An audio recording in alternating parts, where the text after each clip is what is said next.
નમસ્કાર મિત્રો, પેરના ન્યૂઝમાં આપનું સ્વાગત છે। આજ રોજ વડોદરા શહેર નવાપુરા ખાટકીવાડ ગત રાત્રે જર્જરિત મકાન ધરાશાયી થતાં માતા અને બે પુત્ર કાટમાળ નીચે દબાયા હતા, જે પૈકી 12 વર્ષના બાળકનું સારવાર દરમિયાન મોત થયું હતું। વડોદરા શહેરમાં વરસાદે વિરામ લીધા બાદ જર્જરિત આવા રોડ પડવાના કિસ્સા સામે આવી રહ્યા છે, ત્યારે ગત રાત્રે વધુ એક કિસ્સો નવાપુરા વિસ્તારના ખાટકીવાડમાં બન્યો હતો, જેમાં 2 મંજિલી જર્જરિત ઇમારત ખસેડાઈ થતાં નાસભાગ થતા દ્રશ્યો સર્જાયા હતા।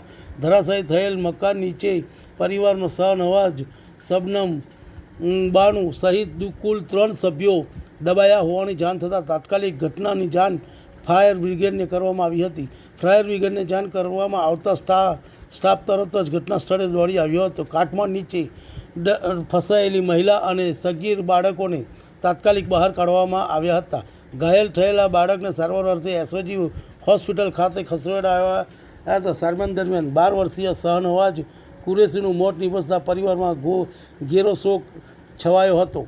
ઘટનાની જાણ થતાં પોલીસ ઘટના સ્થળ પર પહોંચી હતી અને પંચનામું કરી આગળની તપાસ હાથ ધરી હતી।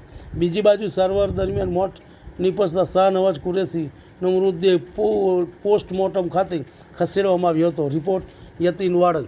તમને અમારા સમાચાર પસંદ આવ્યા હોય તો લાઇક, શેર, બેલ આઇકોન અને સબસ્ક્રાઈબ કરો।